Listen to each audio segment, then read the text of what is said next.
11월은 감사의 길이라는 제목으로 지금 말씀을 살펴보고 있습니다. 2016년 전체 주제가 하나님께 가까이, 더 가까이라고 하는 주제입니다. 감사의 길. 우리가 감사의 길을 걸을 때 하나님께 더 가까이 가는 모양입니다. 그런데 그것은 진리입니다. 수많은 사람들이 감사를 통해서 하나님과 더욱더 긴밀한 교제를 나누게 되었고 하나님의 은혜를 입게 되었기 때문에 그렇습니다. 그래서 하나님께 가까이 다가가는 방법이 여러 가지가 있겠지만 가장 최고의 방법은 감사의 길을 걷는 것이 아닌가 생각이 됩니다. 얼마 전에 우리가 추수감사절을 지냈습니다. 매년마다 돌아온다고 생각하지만 사실은 이런 절기를 통해서 우리는 하나님께 감사하는 훈련을 쌓게 되고 우리의 영혼이 성숙으로 인도함을 받는 것입니다. 사실 추수감사절이라고 하는 것은 성경에는 나오지 않습니다. 이것은 미국에서 들어온 것이기 때문에 그렇습니다. 자료를 살펴보니까요, 청교도들이 메이플라워를 타고 1620년에 유럽에서 종교의 자유를 찾아서 신대륙으로 건너갔습니다. 네, 잘 알다시피 건너갔을 때 행복이 시작된 것이 아니라 계속되는 어려움과 괴로움이 있었습니다. 수년간 흉작이 계속되었고 여러 가지 질병으로 인해서 수많은 사람이 죽었다고 합니다. 사실 추수감사절이 시작될 때도 원래는 추수감사절로 지키려고 하는 것이 아니라고 합니다. 원래는 너무나도 극심한 고난 가운데 우리가 이렇게 하면 되겠는가? 우리가 회개하고 금식하자라고 하는 그런 논의가 있었대요. 그런데 어떤 분이 나와서 거의 반대를 했답니다. 물론 여러분의 말대로 우리가 지금 신대륙 건너와서 행복을 누리지 못하고 있는 것은 사실입니다. 흉작은 계속되었고 많은 우리의 형제와 자매들이 죽은 것은 사실입니다. 그러나 이만큼이라도 주님께서 우리를 보살펴 주시고 적은 소출이나마 주님께서 주신 것은 하나님의 은혜입니다. 그러니까 우리가 불평하지 말고 하나님께 감사하는 기회를 가져보십시다라고 그렇게 제안을 했대요. 생각해 보니까 그동안 마음이 무겁기만 했고 그래서 감사를 놓쳐버렸었는데 그 사람의 말을 듣고 보니까 그게 일리가 있었다고 얘기를 합니다. 그래서 적은 중에 시작한 것이 추수감사주일이라고 하는 것입니다. 그래서 결국은 이런 것을 통해서 우리는 감사의 길로 나가게 되겠는데 결국 이렇게 해서 우리는 하나님께 더욱더 가까이 가게 된 것입니다. 느헤미야 8장 10절에 보니까 이런 말씀이 있습니다. 이날은 여호와의 성일이니 근심하지 말라. 여호와로 인하여 기뻐하는 것이 너희의 힘이니라 라고 되어 있습니다. 물론 경우에 따라서는 금식하고 회개해야 됩니다. 우리의 죄악에 대해서요. 하지만 우리는 때때로 주님께서 우리에게 베풀어 주신 은혜가 무엇인지를 확인하고 그것을 감사하는 시간을 반드시 가져야 된다는 것입니다. 회개와 더불어 감사도 신앙의 중요한 요소가 되기 때문에 그렇습니다. 제가 오늘 선택한 시편 107편은 전체가 사실은 감사절기에 사용하려고 만들어진 시편이라고 얘기를 합니다. 여기에는 총 4명이 나옵니다. 그래서 오늘 제가 읽었던 부분이 첫 번째 사람이었고요, 두 번째 사람은 10절부터 16절까지 나옵니다. 이 사람은 감옥에 갇혀 있다가 하나님의 구원을 받은 사람입니다. 17절부터 22절까지는 중병에 걸렸다가 나음받은 사람의 감사가 들어있습니다. 23절부터 32절까지는 항해를 하다가 그 위험으로부터 건진받은 사람의 간증이 들어있다는 얘기죠. 그러니까 시편 107편은요 감사절기를 쓰려고 4명의 간증자의 간증을 묶어가지고 만든 것이라는 얘기죠. 거기다 1, 2, 3절 서론 붙이고요, 나머지 뒷부분은 일반적인 하나님 찬양을 붙여서 만든 시편이 바로 107편 옴니버스식 구성으로 되어 있는 시편이라고 우리가 할 수가 있는 것입니다. 물론 이 4명의 간증만 있는 것은 아니죠. 그러나 이 4명의 간증을 쭉 들어보게 된다면 우리 인생의 전반에 관해서 다 포괄하고 있다는 사실을 우리가 깨닫게 될 것입니다. 그래서 하나님께서는 우리가 어떤 처지에 있든지 간에 항상 우리를 도우실 수 있고 우리의 찬양과 감사를 받으시기에 합당하신 분이라는 사실을 이 시편이 우리에게 웅변적으로 말해주고 있는 것입니다. 저는 그 중에서 첫 번째 간증자인 사막길을 걷다가 죽을 뻔했는데 주님의 의대로 구출받고 하나님께 감사드리는 사람의 그런 간증을 잠깐 살펴보도록 하겠습니다. 근데 뜻밖에도요, 이게 꼭 사막을 걷는 사람 문제가 아니더라고요. 이것은 저와 여러분이 마찬가지로 인생길을 걷는데 인생길이 바로 광야 사막길입니다. 그래서 우리도 결국은 이 사람이 받았던 은혜와 동일한 은혜를 이미 받고 있고 앞으로도 받을 것입니다. 그런 점에서 이 시편을 살펴보는 것은 의미가 깊다고 하겠습니다. 일단 1절부터 보시면요, 이렇게 되어 있습니다. 1절부터 3절까지 제가 읽겠습니다. 여호와께 감사하라. 그는 선하시며 그 인자하심이 영원함이로다. 여호와의 속량을 받은 자들은 이같이 말할지어다. 여호와께서 대적의 손에서 그들을 속량하사 동서남북 각 지방에서부터 모으셨도다라고 되어 있습니다. 시편을 구성할 때요, 사실 제가 읽었던 이 세 가지는 성전에서 상당히 많이 쓰던 관용적인 표현이라고 합니다. 성전에 가면 제사장이 먼저 선창을 하고 회중이 후창을 함으로 말미암아 이렇게 교독이 이루어진다고 얘기를 합니다. 그 교독이 바로 여기에 들어있거든요. 그럼 어디까지가 교독하는 것인가? 제사장은요 1절에 여호와께 감사하라 이렇게 얘기한답니다. 그러면 회중은요 그는 선하시며 그 인자하심이 영원함이로다 이렇게 응답한대요. 또 제사장이 선창합니다. 여호와의 속량을 받은 자들은 이같이 말할지어다 이렇게 얘기하면 회중이 여호와께서 대적의 손에서 그들을 속량하사 동서남북 각 지방에서부터 모으셨도다라고 이렇게 선창 후창 서창 후창하면서 하는 요소를 시편 안에 이렇게 들여놓았다고 얘기를 합니다. 재미있을 것 같아서 저와 여러분 한번 해보도록 하겠습니다. 비록 여기가 예루살렘은 아니지만 과거 고시대 이렇게 했다는 얘기예요. 제가 한번 해보도록 하겠습니다. 여호와께 감사하라. 여호와의 속량을 받은 자들은 이같이 말할지어다.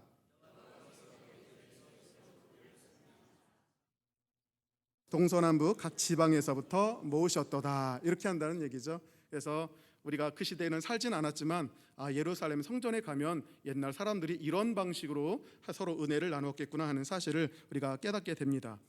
자, 첫 번째 보니까요 원문상에는 호두, 감사라라는 단어가 제일 먼저 나옵니다. 이가 키워드입니다. 핵심적인 단어고요.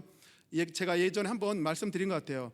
야다, 아늘다라고 하는 단어에서 온 단어입니다. 그래서 이스라엘 가면 공항이라든가 호텔에서 토다라는 얘기를 굉장히 귀가 딱지가 앉을 정도로 들으시는데 그 토다의 어원이 야다라는 표현입니다.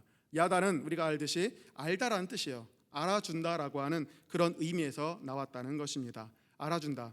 목장 사역을 하다 보니까 우리 성도님들이 머리를 바꾸시거나 옷을 새로 사 입고 오시면요 알아주길 원하세요. 제가 좀 둔해서 그걸 못 알아주면 서운해하시더라고요.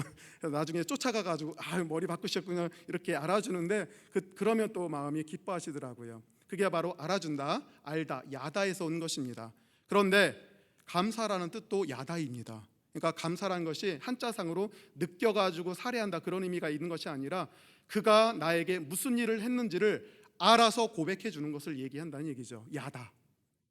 그래서 야다라는 뜻 속에는 거짓말하는 게 아니에요. 진짜 저 상대방이 나에게 해준 것을 인정하는 그런 것이 들어 있습니다. 그래서 우리 하나님께서는 우리에게 얼마나 많은 일들을 해주셨습니까? 우리가 몰라서 그렇지요. 하나님이 우리에게 해주시는 일들은 정말로 상상을 초월할 것입니다. 그런데 우리가 감사라는 게 어떻게 하는 것이냐면 그 사실을 고백드리는 거예요. 거짓말하는 것이 아니라 하나님께서 우리에게 베풀어 주신 그 사실을 있는 그대로 하나님께 다시 알려드리는 것, 이것이 바로 야다, 거기서 나온 토다의 개념이라고 할 수가 있는 것입니다. 보이지 않는 하나님이시지만 우리에게 얼마나 많은 은혜를 베푸셨겠습니까마는 하나님이 우리에게 원하시는 것은요 이렇게 알아주시는 거예요. 그래서 어떤 분들은 그러실 거예요. 우리 하나님 참 공치사 좋아하신다고 생각할 수가 있을 것입니다. 근데 공치사하고는 틀립니다. 공치사가 아니고요, 하나님께서 우리에게 왜 알아주기를 원하는가? 그것은 하나님과 우리가 더 서로 간에 알아가기를 원하세요. 내가 누구인지를 알고 내가 너희들을 향해서 베푸는 은혜가 뭔지를 서로 깨닫기를 원하는 것입니다. 그래서 우리와 하나님 사이의 관계를 더 발전시키기를 원하고 온전한 교제를 이루시기 원하고 더 깊은, 더 큰 축복의 길로 인도하시기 위해서 그렇다는 얘기죠. 그래서 감사라는 것은 굉장한 것입니다. 우리가 하나님이 해주신 일을 우리가 깨달아서 고백드리는 것을 통해서 하나님 공치사 받는 것이 아니라 하나님 아버지께서와 우리 사이의 관계가 더욱더 깊어진다는 것입니다. 이것 때문에 우리한테 감사라고 그렇게 하시는 것이죠. 그리고 가만히 보니까요, 제가 제사장하고 회중이라고 그랬죠.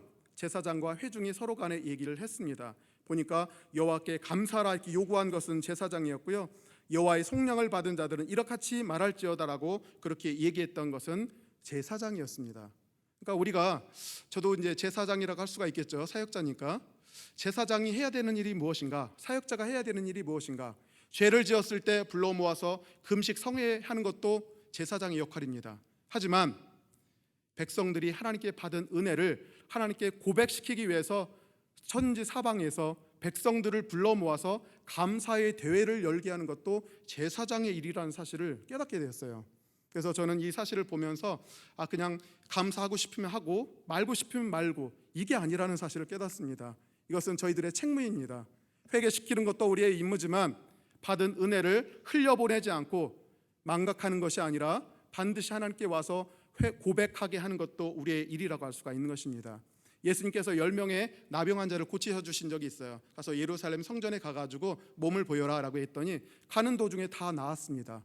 그런데 9명은 돌아오지 않았고요, 사마리아 사람 딱 한 명만이 자신이 나은 것을 보고 예수님께 돌아와서 감사의 고백을 했다는 것입니다. 나머지 9사람은 어디 있느냐? 결국은 나머지 9사람은 책망하신 적이 있는데, 하나님께서는 우리에게 은혜를 많이 베푸시는데 우리와 하여금 그 은혜에 대해서 인정하고 하나님께 감사드리기를 반드시 원한다는 사실을 깨닫게 됩니다. 그래서 이거 굉장히 중요한 문제 같습니다. 성도로 하여금 받은 은혜를 하나님 앞에 감사드리도록 하는 것도 우리의 책무라고 할 수가 있다는 얘기죠. 우리 담임 목사님께서 2016년 결산을 해보니까 다른 것들은 다 좋은데 딱 한 가지 항목이 좀 부족하다고 하네요. 그게 바로 감사 헌금이었습니다. 그래서 이것은 조금 좋지 않겠다 생각을 해가지고 2017년도 목회 사항 중에 감사 노트 혹은 감사 일기가 될 수 있겠죠. 감사 노트를 적어가서 매 순간마다 하나님 아버지께서 나에게 해주신 일을 꼼꼼하게 적고 그때마다 헌금을 해서 마지막에 내년도 추수감사절 때 그것을 드리도록 하겠다라고 이렇게 공표를 하셨습니다. 아마도 같은 맥락에서 나온 것이 아닌가 싶습니다. 우리가요 그냥 신경 쓰지 않으면 그냥 흘러가 버립니다.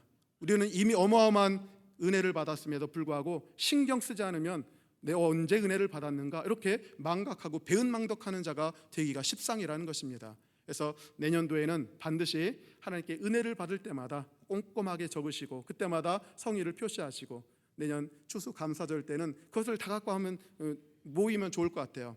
서로 간에 그 감사일기를 나누고 함으로써 얼마나 하나님 아버지께서 살아계시고 우리를 사랑하시고 우리에게 놀라운 일을 이루시는지를 우리가 서로 간에 은혜를 나눌 수 있는 좋은 기회가 될 것이 아닌가 생각이 됩니다. 그래서 이런 모든 일들을 통하는 것도 결국 제사장의 일이라는 사실을 깨닫게 되는 것이죠. 여호와께 감사하라. 누구한테 감사합니까? 여호와 하나님께 감사하는 거예요. 우리 하나님께서 우리에게 복을 주실 때는요 다양한 루트가 존재합니다. 다양한 기관이 될 수 있어요. 그러나 우리에게 은혜를 베풀어 주시는 궁극적인 존재가 바로 하나님이시라는 얘기죠. 제가 어릴 때 초등학교 다닐 때 선생님이 해주신 얘기가 아직도 기억나요.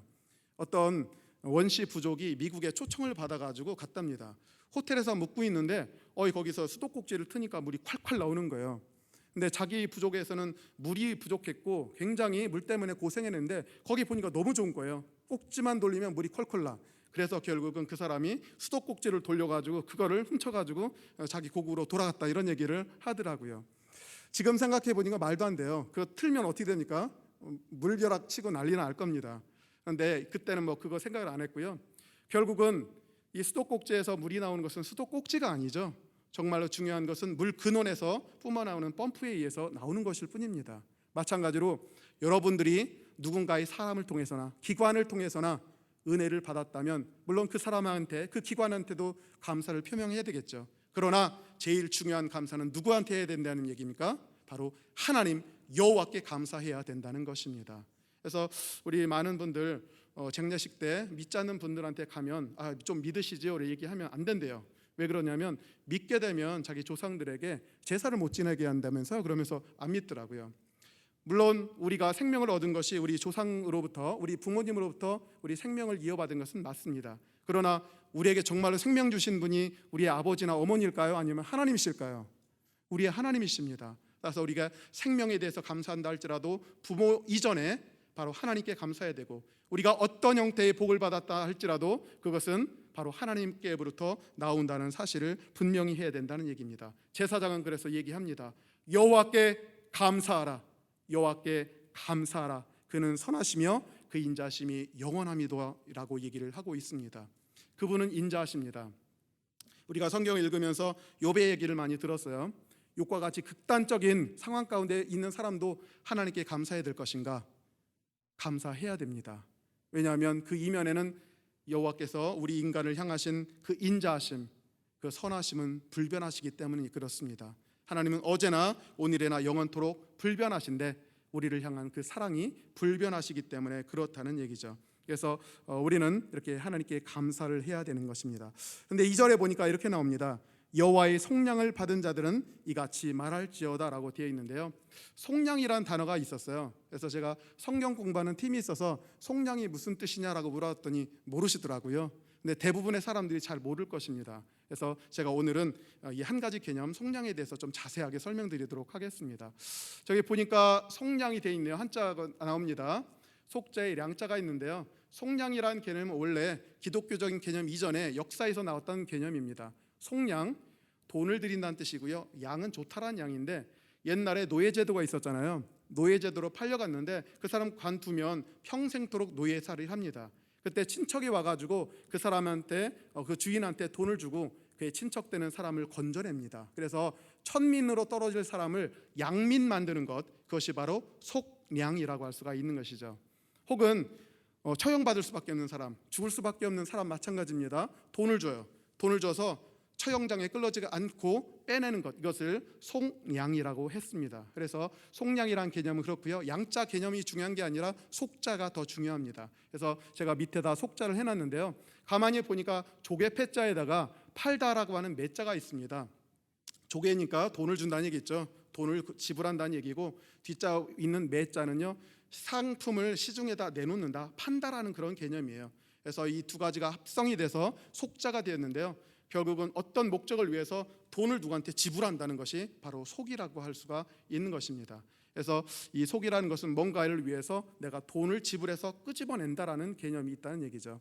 양자가 별로 중요하지 않다겠죠. 그래서 우리 예수 그리스도께서는 우리의 죄값을 지불하기 위해서 십자가에 달려 죽으셨고 피를 흘려주셨어요. 그게 바로 우리의 값이 된 것입니다. 그래서 우리의 죄를 대신 지불해 주셨는데, 그래서 우리가 대속이라고 얘기를 하는 것입니다. 대신 속해 주신다는 얘기죠. 속이라는 개념은 이와 같이 값을 지불해 준다는 것인데, 히브리에서도 가할이란 표현, 고엘이란 표현이 바로 여기서 나온 것입니다. 인간은 스스로 구원할 수가 없습니다. 힘이 없기 때문에 누군가가 이와 같이 돈과 값을 지불해서 우리를 안전한 상태로 빼줘야 된다는 얘기죠. 그랬더니 여기서 보니까 여호와의 속량을 받은 자들이라고 되어 있습니다. 근데 솔직히 말해서 우리 하나님에 의해서 구원받지 않은 자가 어디 있겠습니까? 내가 이 세상 내 힘만으로 살았다라고 얘기 주장할 수 있는 사람은 아무도 없다는 얘기죠. 고로 여호와의 속량을 받은 자들은 이 세상을 살고 있는 모든 자들, 모든 신앙인이 다 여호와의 속량을 받은 자들이라고 할 수가 있는 것입니다. 여호와의 속량을 받은 자들아, 이와 같이 외칠지어다. 여호와께서 대적의 손에서 그들을 속량하사 동서남북 각 지방에서부터 모으셨다라고 되어 있습니다. 감사절기를 지내기 위해서요, 결국은 사방에 있는, 동서남북 사방에 있는 모든 사람을 다 불러 모으셨다는 얘기예요. 우리 하나님은 계시지 않은 곳이 없어요. 꼭 예루살렘 시온성에만 계시겠습니까? 하나님은 언제 어디서나 다 계시는 분이시죠. 다양한 사람들이 존재합니다. 어떤 사람은 돈이 부족하고, 어떤 사람은 건강이 부족하고, 어떤 사람은 지식이 부족하고, 어떤 사람은 능력이 부족한 사람이 많을 거예요. 그런데 하나님께서는 그 모든 사람들의 모든 곤궁한 상황으로부터 다 건져내시고 속량할 수 있는 분이라는 사실을 여기서 깨닫게 되는 것입니다. 그래서 예루살렘에 그 감사절기에 많은 사람들이 모입니다. 결국 그 사람들을 통해서 우리 하나님께서 얼마나 무소부재하시고 얼마나 구원하시기에 능력이 있으신 분인지를 다시 한번 깨닫는 기회가 될 것 같습니다. 그래서 제사장은 오늘 1절부터 3절을 통해서 결국은 많은 사람들에게 감사를 요구하고 있고, 당연한 것입니다. 감사를 요구하고 있고 동서남북으로부터 모든 백성을 다 불러 모았다는 사실을 우리가 확인해 볼 수가 있는 것입니다. 자, 4절부터 9절까지는요, 이제 첫 번째 간증자가 나옵니다. 제가 처음에 얘기했듯이 사막을 횡단하는 사람 같았어요. 그리고 대상 같습니다. 우리 대상이 무엇인지 아시죠? 옛날에는 교통수단이 발전되지 않았기 때문에 결국은 상품을 지고 사막을 통과해서 다른 나라에 가서 그 물품을 교환했던 사람이 있습니다. 그들로 인해서 문화가 또한 확산이 되고 융합이 되기도 했었는데, 그만큼 중요한 사람들이었어요. 또 거친 사막을 통과하다 보니까 혼자의 힘으로는 갈 수가 없습니다. 도적이 있을 수 있고 위험하기 때문에 여럿이 뭉쳐서 낙타를 끌고서 그렇게 다녔던 사람들을 우리가 대상이라고 하는 것입니다. 그 대상들이 함께 광야길을 걸었다가 결국은 위험에 빠진 모양이에요. 그런데 하나님께서 그들을 구원해 주셨다고 얘기를 합니다. 4절과 5절 제가 읽겠습니다. 그들이 광야 사막길에서 방황하며 거주할 성읍을 찾지 못하고 줄이고 목이 말라 그들의 영혼이 그들 안에서 피곤하였도다라고 되어 있습니다. 예로부터 대상들은요, 지혜와 지식, 명철, 분별력이 아주 탁월한 사람들로 알려져 있습니다. 그런데 이 대상들조차도 거대한 사막이라고 하는 광야라고 하는 환경 속에서는 그들의 지식이 때로는 쓸모없는 그런 상황에 빠지기도 한다는 얘기죠. 그래서 원래는 잘 가야 되는 길인데도 불구하고 바람이 불어서 모래 언덕이 바뀐다든가 지형지물이 바뀌는 순간 결국 길을 잃어버리게 됩니다. 얼마나 사막이 광대합니까? 물론 우리는 우리 주변에 없기 때문에 그게 피부에 닿지는 않을 것입니다. 그러나 사하라 사막이라든가 거대한 사막을 지나가야 된다면 정말로 거기서 길을 잃는다는 것은 결국은 죽음으로 연결될 수밖에 없다는 얘기죠. 만약에 제 시간에 길을 찾지 못한다면 갖고 왔던 모든 양식과 물이 다 떨어지게 될 것이고 결국 그들은 사막에서 죽을 수밖에 없게 되는 것이 사실입니다. 광야 사막길, 광막한 곳이죠. 동서남북 끝이 보이지 않습니다. 그리고 황무지로서 아무것도 없는 그런 곳을 다녀야 되는데 결국 그들이 길을 잃어버릴 때가 많이 있다는 것입니다.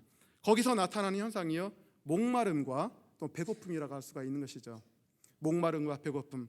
우리야 지금 목마르고 배고픈 사람은 거의 없을 것입니다. 그러나 우리가 조금만 시계의 바퀴를 돌려서 과거로 돌아가게 된다면 얼마나 배고픈 사람 많았고 얼마나 목이 마른 사람이 많이 있었겠습니까? 저도 군대에 있을 때 유격훈련할 때 그렇게 물이 맛있었던 적이 없었던 것 같아요. 그 한여름에 땡볕 아래에서 1시간, 2시간씩 그렇게 유격훈련을 받고 나면요 정말로 목이 타들어가더라고요. 꼼짝할 수 없는데 물 마가셔라 라고 한다면 정말로 그렇게 반갈 수가 없었습니다. 이 목이 마른다는 것 정말로 인간이 감당할 수 없는 최고의 고통 중에 하나가 아닌가 싶습니다. 배고파서 죽는다, 아사한다, 이것도요 인간의 상상을 초월하는 그런 고통이라고까지 얘기를 합니다. 그래서 하나님께서 어떤 민족을 징벌할 때요 3대 재앙이 있는데 그게 뭐냐면 칼, 그 다음에 전염병, 그 중에 하나가 또 기근입니다. 목마르고 배고프고 이것을 친다는 것은 인간의 가장 원초적인 고통 중에 하나라고 할 수 있는데 바로 하나님께서 광야길을 걷는 사람들이 바로 그런 고통과 괴로움을 거치게 된다는 것입니다. 근데 왜 제가 지금 이런 말씀을 드리는가? 여러분들이야 그리고 저야 이미 신앙 안에 와 있기 때문에 하나님의 은혜를 받고 있어요. 그렇지만 신앙을 아직 받지 못하고 있는 사람, 그런 사람들에 있어서 인생이란 것이 어떤 것인가? 저는 이 사막하고 똑같다고 생각을 합니다. 그것은 제가 믿음 생활 이전에 경험했던 그런 내용이기도 하는 것입니다. 인생은 사막하고 똑같습니다. 광막합니다. 어디로 가야 될지 모르고요 아차하는 순간에 길을 잃어버립니다. 그리고 헤맵니다. 갖고 있는 양식과 물이 다 떨어져 버리고 정말로 절박한 상황에 빠질 수밖에 없는 것이 바로 우리 인생이라고 할 수가 있는 것이죠. 우리 천상병 시인이 쓴 귀천이라고 하는 시가 있더라고요.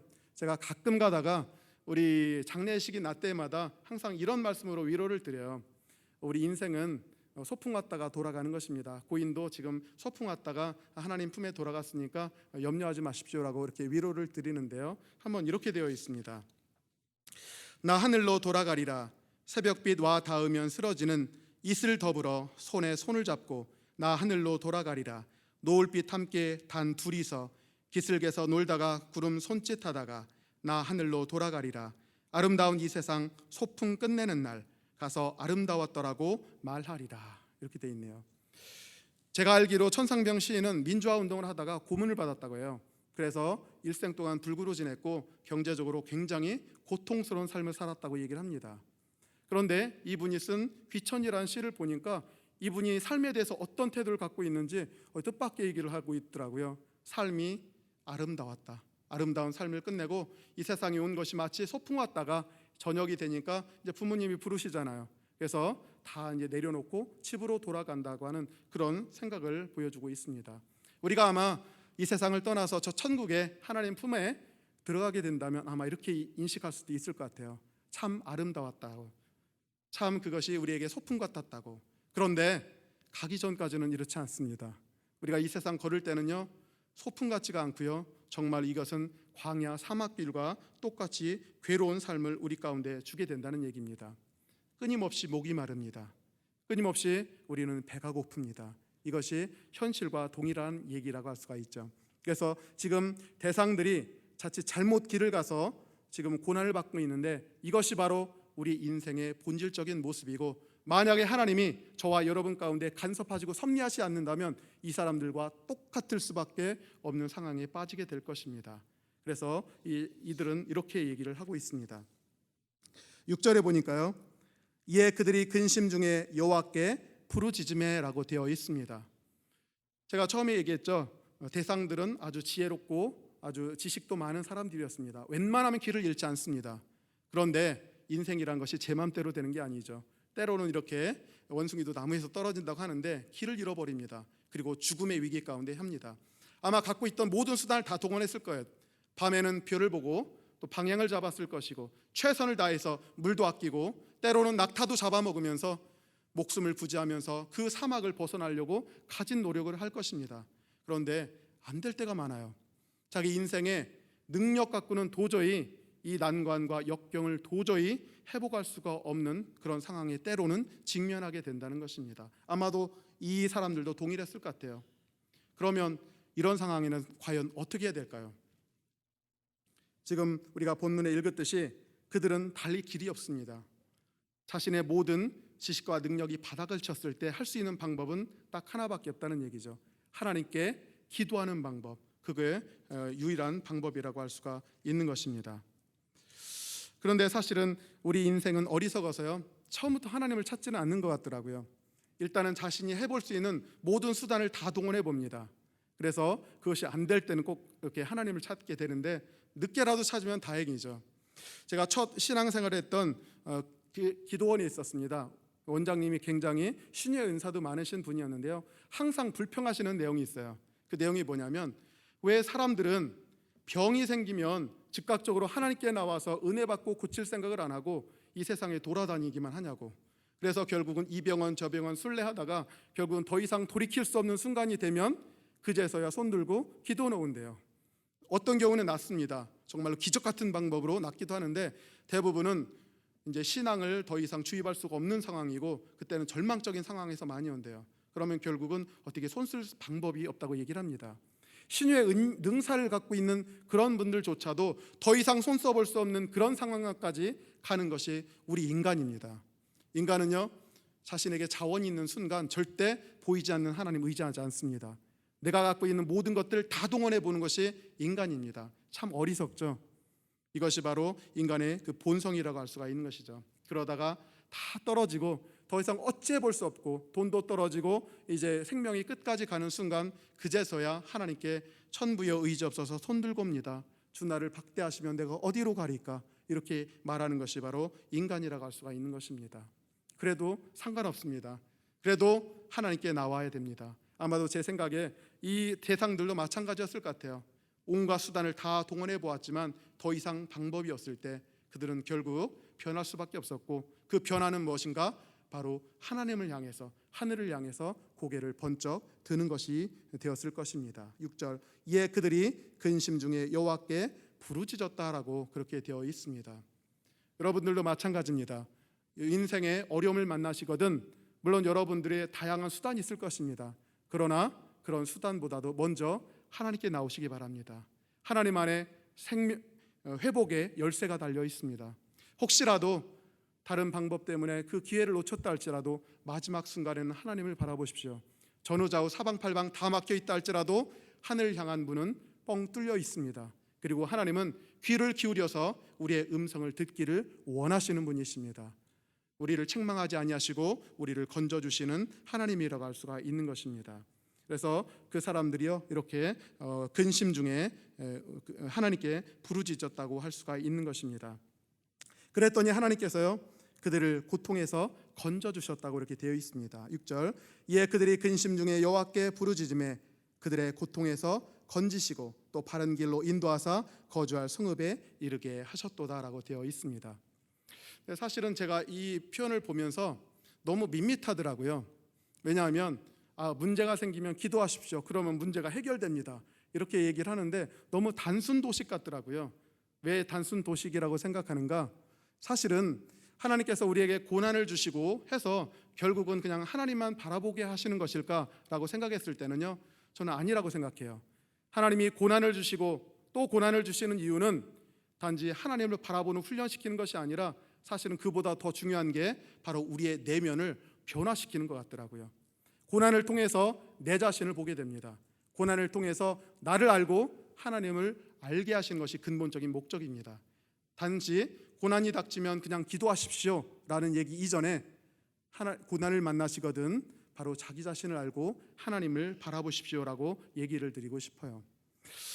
제가 좋아하는 시 중에 유치한의 생명의 서라고 하는 시가 하나 있어요. 오늘 시를 많이 소개합니다. 이 시를 제가 굉장히 좋아하는데요. 왜냐하면 이것이 믿지 않는 자들이 고난을 당했을 때 몸부림치면서 나가고자 하는 방향이고요. 또한 신앙이 있다 할지라도 마찬가지입니다. 우리는 이것을 통해서 결국은 자기를 돌아보고 또한 하나님을 알게 되기 때문에 그렇습니다. 1년부터 3년까지 있는데요. 제가 읽어보도록 하겠습니다. 유치한 생명에서 나의 지식이 독한 회의를 구하지 못하고 내 또한 삶의 애증을 다 짐지지 못하여 병든 나무처럼 생명이 부대낄 때 저 머나먼 아라비아의 사막으로 가자. 거기는 한 번 뜬 백일이 불사진같이 장렬하고 일체가 모래 속에 사멸한 영겁의 허적에 오직 알라의 신만이 밤마다 고민하고 방황하는 열사의 끝. 그 열렬한 고독 가운데 옷자락을 나부끼고 홀로 서면 운명처럼 반드시 나와 대면케 될지니 하여 나의 생명이란 그 원시의 본연의 자태를 배우지 못하거든 차라리 나는 어느 사구에 회한없는 백골을 쪼이리라. 이렇게 되어 있습니다. 이것이 사실은 의식 있는 불신자들, 이 사람들이 고난의 상황에 처해 있을 때 바로 이렇게 몸부림치면서 나아가고자 한다는 얘기죠. 1년에 보니까 삶이 얼마나 힘듭니까? 내가 도대체 왜 살아야 되는지, 심지어 우리 믿는 자들에게도 이런 소리가 나오더라고요. 도대체 나는 왜 살아야 되는가? 회의를 할 때가 참 많이 있습니다. 삶의 애증, 삶에 대해서 사랑하고 미워함이 너무 극단적으로 치우치다 보면요, 감당할 수가 없는 상황에 빠집니다. 그럴 때 삶에 대해서 회의를 하게 되는데, 이 회의할 때는요 마치 그 사람이 병든 나무처럼 부대낀다고 얘기를 합니다. 아무런 힘이 없이 부대끼는 상황. 그때요 먼 아라비아 사막으로 갑니다. 아라비아 사막은 사실 생명하고는 전혀 상관없습니다. 그 사람이 추구하는 것은 온전한 생명, 충만한 생명이 있는 곳으로 가야지 왜 죽음이 충만한 곳으로 가겠습니까? 그런데 뜻밖에도요, 우리가 생명을 충전할 수 있는 곳은 생명이 있는 방향이 아니라 오히려 죽음이 있는 방향으로 나갈 때 오히려 뜻밖에도 우리의 삶이 또 채워진다는 것입니다. 이언에서 그렇게 얘기합니다. 아라비아 사막이 어떤 곳이냐? 한 번 뜬 태양이 절대로 지지 않는 곳, 그래서 바싹 말라버리는 것, 거기는 생명이란 풀 한 포기도 존재할 수가 없는 것, 모든 생명이 다 죽고 생명의 자취조차 하나도 나오지 않는 것, 다 죽어버려서 고요하고 허적한 곳이라고 분명히 얘기를 합니다. 이곳에 가라는 얘기예요. 그곳에 가게 되면 무슨 일이 벌어질까요?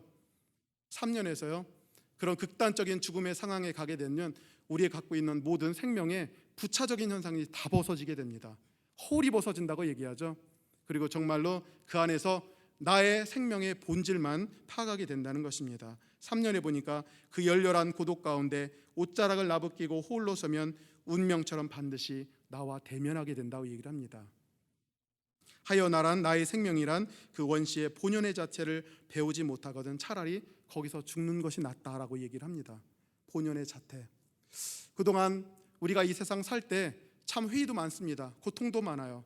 그런데 정말로 죽음이 충만한 곳으로 가게 된다면 다른 것이 필요 없어요. 거기에서는요 정말로 나란 무엇인가라는 그런 것밖에 안 돼요. 나란 누구인가? 나란 정말 어떤 존재인가? 나는 도대체 왜 이렇게 고민하는가? 나는 왜 이렇게 두려워하는가? 나는 무엇 때문에 시기하는가? 나는 무엇 때문에 미워하고 있는가? 나는 무엇 때문에 이렇게 애달파하고 있는가? 나는 무엇 때문에 이렇게 욕심을 내고 있는가? 나는 왜 이렇게 탐욕을 품고 있는가? 이런 모든 질문들이 극단적인 죽음의 순간 아라비아의 사막에서는 아무것도 아니라는 사실이 드러나게 된다는 얘기예요. 그러면서 내 자신이 드러나게 되는 것입니다. 내 본연의 자태, 그것을 깨닫게 된다는 얘기죠. 기독교적인 용어로 말하자면 결국은 자기가 낮아지는 것입니다. 자기가 아무것도 아니고 자기가 바로 하나님 앞에 흙으로 지음받은 하나의 연약한 피조물이고 하나님의 도우심이 없으면 설 수 없는 그런 존재라는 사실, 하나님께 매달려야만 살 수밖에 없는 그런 존재라는 사실을 깨닫게 되는 순간이 있다는 얘기죠. 그래서 이런 표현을 통해서 결국은 자기가 변화되는 것 같습니다. 우리 욥기를 읽었습니다. 욥기를 읽으면서 하나님께서 왜 저렇게 욥을 극단적으로 고생을 시켰었을까? 저 정도까지는 아닌데, 설사 죄가 있다 할지라도 아주 사람들의 일반적인 죄밖에 없을 텐데 하나님이 너무 과하다고 생각을 했던 것 같아요. 그런데 욥을 지금 이렇게 해 주신 것입니다. 사막으로 가진 않았어요. 삶의 자리에서 극단적인 아라비아 사막으로 간 것입니다. 거기서요, 허울 다, 장식 다 내려놨습니다. 그리고 오직 하나, 자신의 본질과 존재, 여기서 시인이 말하듯이 그 원시의 본연의 자태, 내가 누군가만 깨닫게 해주신 것입니다. 그것은 바로 자기 비움이라고 할 수가 있는 것이죠. 나는 아무것도 아니라는 거, 그 모든 욕심 다 내려집니다. 그리고 나서 복귀하는 거예요. 그러면 삶의 부대끼는 연약한 생명, 병든 나무와 같은 그것이 새로워지게 되는 것입니다. 그래서 하나님께서 때때로 우리 인생 가운데 이 대상처럼 때로 길을 잃게 하십니다. 길을 잃어버리고요, 목이 마르게 하고요, 목마르게 하십니다. 죽을 지경에 빠뜨리게 하십니다. 하나님께서 이렇게 하시는 이유는 우리가 미워서 하시는 것이 아니라 우리로 하여금 원시의 본연의 자태를 깨닫게 해주신다는 것입니다. 저는 이것을 한마디로 겸허라고 얘기를 합니다. 겸허, 하나님 앞에 있는 겸허. 근데 우리는 너무 태어날 때부터 너무 많은 것을 받았어요. 부모님에 의해서, 사회에 의해서 너무 많은 것을 받았습니다. 심지어 내가 받은 달란트까지, 내가 받은 재능까지, 내가 가진 능력, 모든 것들이 다 하나님께로부터 왔는데 우리는 하나님을 인정하지 않습니다. 내가 시작이 돼요. 그래서 결국은 하나님께서 때때로 이런 모든 생명의 부수적인 것들 다 떼어버리십니다. 바로 그것 때문에 문제가 생겼던 것이거든요. 하나님께서 그 고난을 통해서 다 떼어버리는 순간 결국은 자신의 낮아지고 그 비워진 상태에서 하나님께서 새로운 체험을 주신다는 것입니다. 그러면 회복된다는 얘기예요. 그래서 저는 이런 고난의 현상을 통해서 잘못 지어진 건축이라고 생각하는데, 그때 하나님께서 하시는 방법은요, 뭐 적당하게 수선하고 그런 게 아니에요. 기초부터 싹 밀어버려야 됩니다. 싹 밀어버리고 다시 세워야 되는 것입니다. 바로 하나님께서 때때로 이렇게 인생길에서 방황하고 고통스럽게 하시는 모든 이유가 바로 우리로 하여금 원시의 본연의 자태를 깨닫게 하고 자기를 낮추게 하시고 비우게 하신 다음에 하나님이 새롭게 부어주실 놀라운 은혜로 채워주게 된다는 얘기죠. 그것을 시인은 이렇게 표현했고요, 우리 시편 기자는 내가 절박한 순간에 곤경 가운데 하나님께 울부짖었습니다라고 하는 표현으로 대체해 놓은 것이라고 저는 이렇게 보고 있습니다. 근데 사실은 저도 이런 경험을 했던 사람이에요. 25년 동안 저도 믿질 않았었습니다. 그런데 제가 느끼기에는 뭐 특별히 다른 사람이 보기에는 어디 문제 있는 사람은 아니었어요. 그런데 제가 느끼기에는 영과 혼과 육이 모두 연약하고 무너지는 그런 존재였어요. 이 시인의 표현처럼 병든 나무 같다 생각했어요. 병든 나무가 무슨 힘이 있겠습니까? 빨아들이지 못하니까 툭 치기만 해도 그냥 박살이 날 그 정도였어요. 제가 느끼는 불안과 두려움은요 굉장히 컸습니다. 그래서 어릴 때부터 안 해본 그런 행동이 없었던 것 같아요. 굿도 해보고 점도 쳐보고 뭐 기인을 찾아가 보기도 하고 또 감노수를 먹어보기도 하고 죽염을 먹어보기도 하고 여러 가지 다양한 방법, 대종교에도 찾아보기도 하고 불선, 좌선도 해보기도 하고 다양한 방법을 다 해본 것 같아요. 하나님께서는요 하여튼 네가 해볼 수 있는 거 다 해보라고 하신 것 같아요. 나중에 다른 소리 하지 말고 하도록 이렇게 해주신 것 같아요. 결국 제가 1996년에 10월 달에 결국은 무너졌던 것 같습니다. 그게 바로 저에게는 아라비아 사막으로 같은 것 같아요. 더 이상 제가 갖고 있던 모든 것으로 해결할 수밖에 없다는 사실이 등장했을 때 저는 그만 대학교에 휴학계를 내고 말았습니다. 저는 끝까지 붙잡고 있었거든요. 이거 놓치면 내가 죽는다고 생각을 했으니까요. 그런데 그 순간엔 더 이상 버틸 방법이 없더라고요. 이제 나는 여기서 끝인가 보다라고 생각하면서 그렇게 휴학계를 냈습니다. 낙엽이 떨어지는 그 10월 어느 날이었는데 지금도 생각이 되더라고요. 떨어지는 낙엽이 바로 내 인생과 같았고 제 모습이었던 것 같습니다. 가장 낮아진 것 같아요. 그랬더니 하나님께서 그 이후로 저로 하여금 가장 낮아진 단계에서 그때 비로소 하나님 자신을 드러내시더라고요. 워낙 이전부터 불신적인 교육을 받아서 제 귀가 단단히 막혀 있었고요, 마음이 열리지 않은 상황이 있었습니다. 그런데 하나님께서 모든 것들을 다 부숴드리니까 그때서 눈이 열리더라고요. 그때서 마음이 열리더라고요. 그래서 저는 하나님을 영접하게 되었습니다. 그래도 뜻밖에요, 6개월 이후에 하나님께서 놀랍게 부어주시고 회복시켜 주시는데 놀랍더라고요. 지혜를 채워주시고 마음의 평강을 채워주시는데 놀랍게 이렇게 채워주시는 것을 제가 확인해 보게 되었습니다. 제가 느낀 것이 바로 이 대상들과 똑같습니다. 대상들도 길을 잃어서 정말 극단적인 고난 가운데 처해 있었는데 바로 하나님께서 그들을 연단시키시고 훈련시키신 뒤에 다시 모든 것을 회복시켜 주신 내용을 우리가 다시 한번 확인해 보게 되었습니다. 6절, 이에 그들이 근심 중에 여호와께 부르짖음에 그들의 고통에서 건지시고 또 바른 길로 인도하사 거주할 성읍에 이르게 하셨도다라고 그렇게 되어 있습니다. 이런 과정은 저와 여러분들도 마찬가지일 것입니다. 단 한 번이라고 생각하지 마십시오. 하나님은요, 한 번에 끝장을 보지 않습니다. 계속 반복이 될 것입니다. 여러분이 조금 지금은 평안하시지만 조금 지나다 보시면 대상처럼 길을 잃을 거예요. 또 목마르실 것입니다. 또 배고프실 것입니다. 그럴 때 여러분을 낮추시고 하나님께 기도해 보십시오. 그러면 주님께서 여러분들의 마음을 채워주시고 좋은 길로 인도해 주실 것입니다. 그러다 또다시 이런 일이 반복이 될 것입니다. 우리 죽을 때까지 반복해야 될지 모릅니다. 그게 바로 인생길이기 때문에 그렇습니다.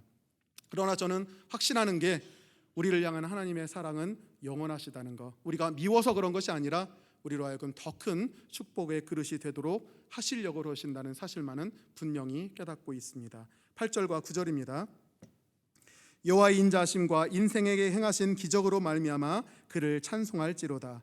그가 사모하는 영혼에게 만족을 주시며 줄인 영혼에게 좋은 것으로 채워주심이로다 라고 되어 있습니다. 마지막 부분에 다시 한번 나오고 있네요. 여호와의 인자하심과 인생에게 하신 기적이라고 되어 있습니다. 근데 사실은요, 우리가 살아가는 것 자체가 다 기적인 것 같아요. 우리가 기적이라고 생각하지 않는다면 여전히 우리는 교만한 상황에 있다고 할 수가 있는 것이죠. 가끔가다 병원에 신방 가면요, 특히 내과 수술하신 분에요, 기다리는 게 있어요. 방귀 끼시냐고 항상 묻죠. 그게 나와야만이 식사를 할 수가 있는 것입니다. 그것조차도 귀중한 것입니다. 우리는 모르고 있었죠. 그런데 우리에게 일어나는 모든 것들이 사실은 하나님의 간섭과 은혜 가운데 이루어지는 기적이라고 할 수가 있다는 얘기죠. 이것을 정말로 우리 가운데 일어나는 일을 기적이라고 보고 있는 사람은 연단을 잘 받은 사람입니다. 근데 그게 기적이 아니라 당연지사로 여긴다면 아직은 연단을 덜 받았던 그런 사람이라고 할 수가 있는 것이죠. 현재, 프레젠트라고 하죠. 현재는 우리에게 주신 선물입니다. 현재는 기적입니다. 우리가 살아가고 있는 현실이 기적이고 선물이라고 할 수가 있는 것입니다.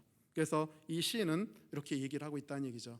물론 4절부터 9절까지 나오는 이 사람들은 대상들이에요. 아주 독특한 사람들이고 직업을 갖고 있는 사람들이고 웬만하면 길을 잃지 않는 사람들인데 그들도 뜻밖의 광야길을 걷다가 이렇게 길을 잃어서 정말로 죽을 뻔했어요. 만약에 그들을 돕지 않았다면 거기가 그들의 무덤이 되었을 것입니다. 그런데 그들이 기도했더니 결국 하나님께서 그들을 인도해 주셨고 그들의 배고픈 것, 목마른 것 다 해결해 주시고 충만하게 채워주셨습니다. 지금 와서 그 하나님을 찬양하고 있는 모습을 우리 가운데 보여주고 있다는 얘기죠. 저와 여러분은 어떻습니까? 저와 여러분도요, 가만히 생각해 보시면 하나님께서 우리를 오늘날까지 이때까지 인도해 주시고 해주신 모든 것들이 사실은 기적입니다. 하나님이 손을 떼셨다면 우리는 어떻게 되었겠습니까? 붙들어 주셨기 때문에 오늘날 이곳으로 인도해 준 줄 믿습니다. 그래서 저는 이 감사의 제목을 하면서 우리가 감사의 제목이 없다, 이것은 큰 문제가 아닐 수가 없는 것입니다. 우리는 감사가 넘쳐야 되는 것입니다. 그래서 어떤 분이 쓴 글을 보니까요, 이렇게 돼 있더라고요. 제이 데니스라는 분이 이렇게 감사를 했습니다. 당신이 세금을 많이 내야 한다면 당신은 감사드려야 합니다. 당신에겐 수입이 많다는 말입니다. 당신의 몸무게가 늘어서 옷이 맞지 않게 되었다면 감사하십시오. 당신은 먹을 것이 넉넉한 인생을 살고 있다는 의미입니다. 당신이 세탁할 옷이 집안 구석에 쌓여 있다면 감사하십시오. 당신은 적어도 갈아입을 옷이 있다는 말입니다. 당신의 집이 수리할 곳이 많고 새는 곳이 많다면 감사하십시오. 당신은 집이 있다는 의미이기 때문입니다. 당신 집 주변에 주차할 곳이 없어서 멀리 주차해야 한다면 감사하십시오. 당신은 차가 있다는 뜻이고 조금이라도 운동할 기회가 주어졌다는 의미이기 때문입니다. 당신이 대통령에 대하여 불평하고 있다면 감사하십시오. 당신 나라에는 언론의 자유가 있다는 뜻이기 때문입니다. 교회에서 당신 옆에 성도가 찬송을 부를 때 불협화음을 내고 있다면 감사하십시오. 당신의 청각이 정상이라는 뜻이기 때문입니다. 새벽에 자명종 소리가 요란하거든 감사하십시오. 당신에게는 할 일이 있다는 의미이기 때문입니다. 저녁에 피곤을 느끼거든 감사하십시오. 온종일 열심히 일하였다는 뜻이기 때문입니다 라고 되어 있습니다. 오늘 이 시편을 통해서요, 아주 독특한 한 사람들의 이야기를 들어보았는데, 굶주림, 고통 가운데 건져주셨는데 이것은 일상적으로 우리 가운데 역사하는 그런 하나님의 은혜라고 할 수가 있는 것입니다. 저는 하나님께 감사합니다. 하나님께서 25살 때 저를 구원해 주시지 않았다면 저는 목마름과 배고픔 가운데 이 세상에서 소멸했을 것입니다. 근데 하나님께서 저를 붙잡아 주시고 인도하여 주셔서 저희 모든 배고픈 거 채워주시고 목마른 거 마시게 해 주셨습니다. 저는 비포와 애프터가 확실한 사람이라 그것을 느낄 수가 있는 것입니다. 여러분들은 어떠십니까? 여러분의 일생이 당연하게 느껴집니까? 기도할 제목이 없다고 느껴지십니까? 그러면 하나님께 무릎을 꿇고 눈을 열어달라고 해 주십시오. 하나님께서 여러분의 일거수일투족 보호하시고 또한 매 순간마다 채워주시는 하나님이시기 때문에 그렇습니다.